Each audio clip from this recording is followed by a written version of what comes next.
Hello, and welcome to Precon Decon, the video series where I deconstruct the pre-constructed decks of Magic the Gathering's history. In this video, we are continuing our look at Betrayers of Kamigawa, and we're going to talk about a very special deck, Rat's Nest, which is a mono-black deck.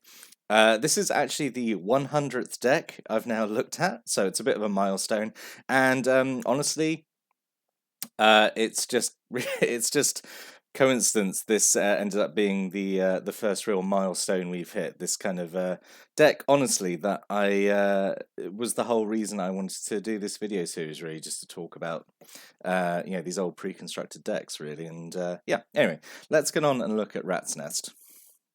So 21 creatures, 7 sorceries, 3 enchantments, 3 instants, 2 artifacts. Yeah, you'll see that one of those artifacts is worth talking about, and 24 land, and we have a mana curve off to the side there. So let's start looking at the cards in this deck. So one of the rares in the deck, and not the best rare, but as I say, we'll come to it.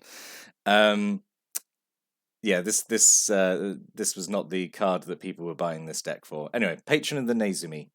Let's talk about the theme of the deck. Really, it's rat tribal, which is kind of cool. The Nezumi were like these rat people in Kamigawa. I think they were kind of popular because I don't know, people just like rat people, I guess. There was a lot of parallels drawn with the Skaven from Warhammer, who are like quite a fan favorite faction. Anyway. Patron and the Nezumi, so 7 mana, 6/6. But it has Rat Offering, and Offering is a mechanic I kind of wish made a comeback. We'll see. So Rat Offering is you can cast this card anytime you could play an instant by sacrificing a rat and paying the difference in mana cost between this and the sacrificed rat, and then the mana cost includes color. So you sacrifice an expensive rat, you can get this guy out at instant speed for a reduced cost. And I think it's a cool mechanic, honestly. It's only on these 5 cards from Betrayers of Kamigawa, all these patrons. And yeah, I don't know. I just kind of wish it was around a bit more. Like I feel like it would make sense. If this was just say like in any other block, it could be like just creature offering or enchantment offering or artifact offering, stuff like that. I just think that'd be kind of cool. But anyway, So, Patron the Nezumi has the effect whenever a permanent is put into an opponent's graveyard, they lose 1 life. So, I mean, that's like a fairly decent effect as well. Draining some life away from someone whenever one of their things die. It's pretty good. So yeah, I think Patron the Nezumi is okay. And were it not for the other rare in this deck, that would be, that would probably be the strongest rare in the deck. So. Let's carry on and see what rats he's got to work with. So we have 2 Nezumi Bone Readers, 2 mana for a 1/1. You can pay 1 black, sacrifice a creature, and make a player discard a card, which is honestly quite strong, I think. It could sacrifice itself. Just turning essentially any of your creatures into a discard effect is, I think, pretty strong, especially to have like just on a 2 mana creature like this. I think the Bone Reader is okay. 3 Nezumi Cutthroat. This is 2 mana for a 2/1 with fear, and it can't block. I think perfectly good, evasive, aggressively costed creature. I think that's fine. Again, yeah. And then 4 Nezumi Ronin. So Samurai are back. They were sort of like tertiary in black. So obviously white had the most, then I think red had the second most, and then there were a few showing up in black. The black samurai are not that great, in my opinion. But Ronin is okay, because it's 3 mana for a 3/1, which for the time is fine. It's got no drawback, and it has Bushido 1, so if it blocks or becomes blocked, it goes up to being a 4/2, which is, I mean, it's alright. It's alright. It's nothing to write home about. And then a few more rats. So, Nezumi Shadow Watcher, 1 black mana for a 1/1. Sacrifice it to destroy a ninja. Because Betrayers of Kamigawa gives us ninjas, which is pretty cool. So, obviously this is like a very narrow effect. Like most of the time this is just a 1/1 for 1. Because the ability only matters against, I don't know, how many ninjas were in Betrayers? Like 8 cards, So let's look at these ninjas. So We have a single Oki. So ninjas are not the theme of the deck. Like there's a deck we're going to look at next, which they're far more prominent, but they're in here as well, just because like all the black ninjas are rats. So one Okiba Gang Shinobi, so 5 mana, so actually pretty good offering for the patron. So it's 3/2 with ninjutsu. So ninjutsu being the ability, you can pay 3 colors and a black, because that's its ninjutsu cost. Return an unblocked attacker you control to your hand, and then this goes into play tapped and attacking. So ninjutsu is a super cool mechanic. Obviously the idea is you've got the cutthroat who's kind of evasive. He gets through. He's unblocked before damage is assigned. He switches out. He was always a Kiba Gang Shinobi in disguise, and then they get to do damage to your opponent, and then they get their saboteur ability here. So their ability is whenever they deal damage to a player, combat damage. That player discards 2 cards, which is pretty strong effect. Throat Slitter I think is a slightly better ninja, just because it affects the board immediately. So 5 mana for a 2/2, but it has ninjutsu for 3, so it's cheaper to get out as well. And whenever it deals combat damage to a player, you destroy a non-black creature that they control, which is obviously pretty strong. And then 4 Skull Snatchers. This is kind of to fill space, because the thing, again, like there's not there's not really enough of a card pool here to support like a really diverse amount of cards in the deck. So there is definitely a bit of like space filling, honestly. But Skull Snatcher's okay. It's 2 mana for a 2/1. So this is one like you could just play on its own. Like you don't have to ninjutsu in, and it would be fine, because it's a 2/1 for 2 with an ability, which is technically for the time pretty good for black. So 2/1, and when he does damage to a player, you exile 2 cards from their graveyard, which is I would actually say, because we looked at the red Spirit Bane cards that had like the ability like, if they do damage to a creature, it gets exiled. I would argue Skull Snatcher is a better anti-spirit card than like all those red cards. And we have a flip card as well, which is cool. Before double face cards, we had flip cards. So you play it initially as Nezumi Grave Robber, which is 2 mana for a 2/1. You can pay 1 card, 1 black to exile a card in an opponent's grave from the game. And then if there are no cards in the graveyard, you flip the Grave Robber into Night Ice the Desecrator, who has got the ability is 5 mana, and you put a creature from a graveyard into play under your control. So really good to try and get this down early. You exile any card, hopefully just the one. He flips, and then for the rest of the game you've got this pretty good reanimation effect. And then very disappointing, going from Night Ice, who's pretty good, to Numai Outcast. So this is like one of the lowest rated cards I think in the game. So 4 mana for a 1/1, which is pretty horrible. It has Bushido 2, so if it blocks or becomes blocked, it gets +2/+2. Okay, so now we're at 4 mana for a 3/3, but it's a conditional 3/3. But it's alright, because if you're really attached to it, you can pay 1 black and 5 life to regenerate it. I I just have no idea how this card got through. Like, I don't know. I don't know if it's a case of like, we make an intentionally bad card so new players can recognize it being bad, and then they feel good making that recognition and then swapping it out for something else. Maybe just don't make bad cards. Just I don't know. There's so many things you could do to this card to make it better. Like just making it say like, I don't know, like a 3/2, just upping its base stats. It doesn't need to be 5 life to regenerate. I don't know. It's just, Nimai Outcast is pretty bad, and it's something you would take out of the deck almost immediately. So moving on to non-creature spells now. So we have a single Genju of the Fens. So this was a cycle in Betrayers. It's a bunch of auras that go on lands. So this one that goes on swamps. Obviously there's one for each color that corresponds to the basic land type of each type. So enchants a swamp, and then for 2, until end of turn, enchanted swamp becomes a 2/2 black spirit creature with a shade ability. And then if the enchanted swamp is destroyed, you get Genju of the Fens back from your graveyard to your hand, which is pretty good. So then you can cast it again and turn another swamp into a creature. All these Genjus I think are pretty. I mean, they were pretty good, honestly, for the time. I think the blue one I think the blue one was probably the best one, just because it like made, I think it was like a 3/2 flyer, so like a pretty decent play, honestly. But they were all, I think they were all pretty good. This one being able to turn into a pump creature and late game still be quite a good threat. I think it's pretty good, and it's nice as well that like if the swamp it's on is destroyed, you still get this back, so you can put it on something else. I think it's okay. A single Midnight Covenant, so this is just an aura that gives the enchanted creature a shade ability, which is fine. A single Ragged Veins. This is a card I always kind of wanted to get into a deck, and I could never find a space for it, because I think it's like a pretty fun effect. So it's 2 mana. You can play it, it's an aura that goes on a creature. You can play it as if it's got flash, basically. Whenever enchanted creature is dealt damage, the controller loses that much life, and like that's quite a fun effect to drop at instant speed. So, you attack with a big creature, and someone's like, "Oh, I'm going to chump block it with whatever my 1/1."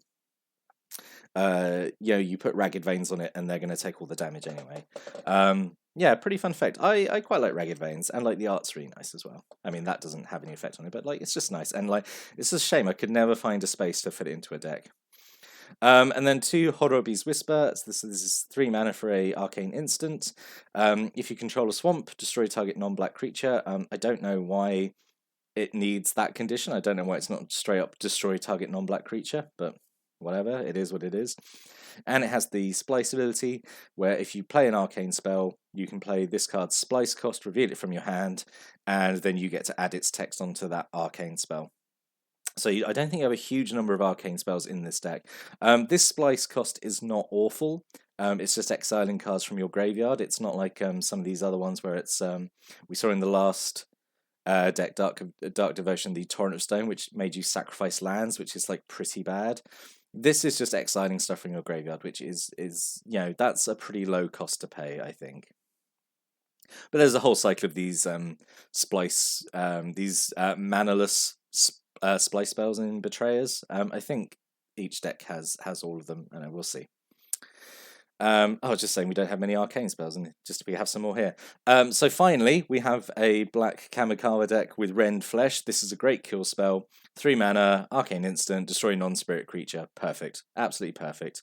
It can't hit spirits, which are like a major tribe in Kamigawa, but like the fact it hits everything else and it's not color locked, I think it's really, really good. I really like Rend Flesh. And again, if we're talking art, that art is super good. 2 Befouls. This is a card that's been reprinted loads of times. 4 mana sorcery, you destroy a land or a non-black creature. Yep, so this is, I like this because, it's land destruction, so I don't really like it. But the fact this always has a target. It's never a dead card in your hand. Even if you're playing against an opponent who's like playing mono black, this has always got a target, so it's fine. Dance of Shadows. Creature you control get +1/+0 and gain fear until end of turn. Against the right opponent, this basically makes your whole board unblockable for a turn, which is really good. Goes really well, obviously, with all your ninjas. And then a single Psychic Spear. This is a pretty narrow effect, honestly. 1 black mana, target player reveals their hand. So, I guess it's like they're revealing their hand for 1 black mana. That's something. And you choose a Spirit or Arcane card from it, and then they discard that card. So if, the dream situation, obviously, playing this against someone who's, using a Spirit tribal deck, with all their, like, Spirit and Arcane spells, and then, like, you get to, you get full choice of whatever they discard. It's a fairly narrow effect, though. But at the time, I say, if you were playing these decks against each other, I think this would have been okay. We have a single Stir the Grave. This, I think, is still pretty good. So X and black, sorcery, return a creature card with mana value X or less from your graveyard to play. Yep, I think that's good. You've got quite a few cheap creatures in here, so this would be a fairly efficient reanimation spell. 2, 3 Tragedies, just 5 mana. A player discards 3 cards. Kind of expensive. It's fine. It kind of runs into this issue, I think, with expensive discard spells. I think that, like, by the time you've managed to cast it, at least in my experience, I think, by the time you've able to cast it, your opponent's probably, cast most of their hand already. Like, discard's not as disruptive when it's like late in the game, because there's always the chance your opponent's already like kind of got a fairly stable board. Not saying it's completely useless, because you could obviously, they might have expensive spells they're holding on to, and this will probably get them. But I don't know. Expensive discard spells always find a bit clunky. And then moving on to artifacts. So we have one equipment here. So we have Shuko. Shuko is kind of notorious because it's a key part in quite a lot of combos that rely on targeting things multiple times. So it's only 1 mana to cast. Equipped creature goes +1/+0, and it has equip 0. So yeah, there's quite a few combos over the years involving Shuko and stuff like Daru Spiritualist, or there's just a bunch of cards that like have an effect if they get targeted by an ability. So you can use Shuko, target them infinite number of times because the equip cost is 0, and you get the effects. If you're interested, yeah, look up combos involving Shuko. It's kind of nuts. But yeah, I think Shuko is perfectly fine. So obviously this means now we're into artifacts, we're into equipment. We've talked about one of the equipment in the deck, so let's talk about the Jitte. So this is the reason that Rat's Nest like flew off shelves, and why trying to find it was so difficult. And like if you were trying to buy it like on the secondary market, if you weren't buying it from a local game store, if you're trying to buy it online, usually the cost was jumped up because it was really scarce, and also online sellers knew that people were willing to pay a lot of money to get a guaranteed Jitte. This was I think, I'm gonna probably go on a limb and say this. This was the strongest card in Kamigawa block by quite a margin. It's colorless, it goes into any deck, and the effect is super, super strong. And if you were buying singles, like this was, I think, easily. This is a really expensive card. It basically worked out much, much cheaper to buy Rat's Nest, the pre-constructed deck, rather than buy Umezawa's Jitte as a single. So what does it do? So 2 mana, legendary equipment. Whenever a equipped creature deals combat damage, put 2 charge counters on Jitte. So that's combat damage to anything. It can be to another creature, can be to a player, anything. As long as it does combat damage, it gets the counters. And then you could remove a charge counter from Jitte to do 1. Equipped creature gets +2/+2 until end of turn, or target creature gets -1/-1 till end of turn, or you gain 2 life, and it has equip 2. So super cheap to cast, super cheap to equip, really, really strong effect. You get 2 charge counters. And the thing is, the counters go on the Jitte, so you can then just equip this onto something else, and then next turn that creature's got the counters on the Jitte. It doesn't need to be equipped to do these abilities necessarily. Obviously, like you've got the equipped creature gets +2/+2 to end of turn, but the removal effect, target creature gets -1/-1 till end of turn, or you gain 2 life.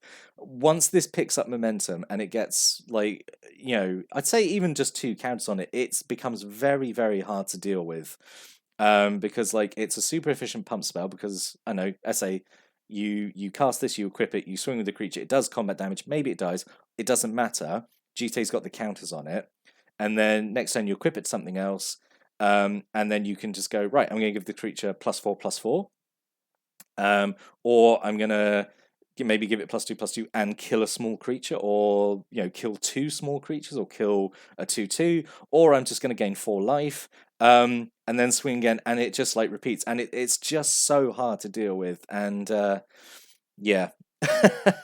It got to a point in the group I was playing. There was a member of my group who hated this card, but he included Jitte in his deck, because this was a time when the legendary rules were a bit different. There could basically only be like 1 copy of a legendary card out.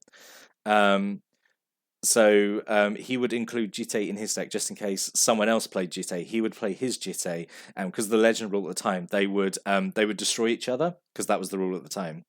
Like he would include just like essentially just this card that says 2 colorless mana, destroy target Umezawa's Jitte. Yeah, so crazy good card. And it's the reason why like this pre-constructed deck is pretty notorious just for including it. Yeah.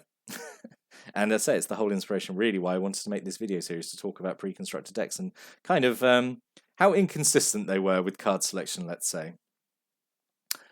But anyway, what could have been after that whole talk about Jitte? So instead of Jitte, you could have had Inkai's in here. Inkai's is a perfectly good card.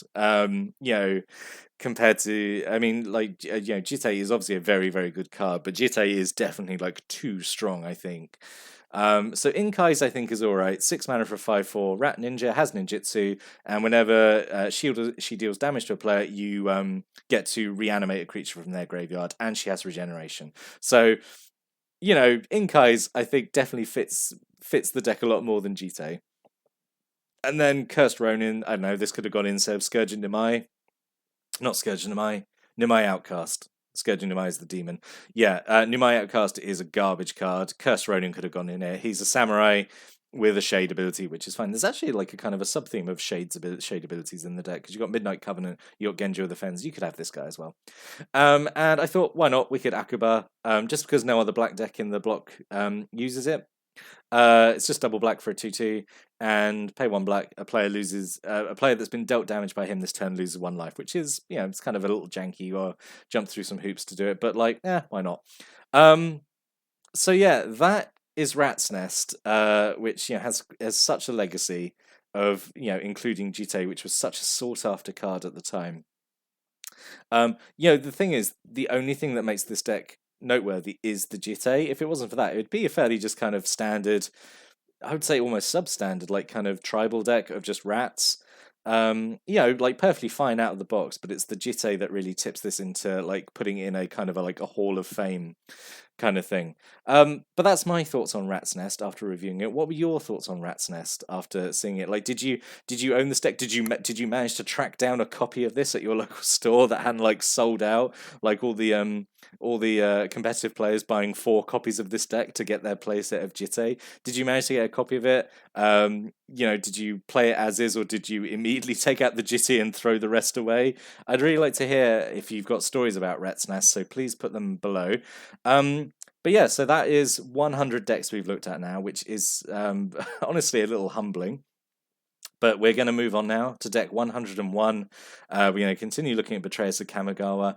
I'll see you next time. Thank you for watching and listening. Have a great day.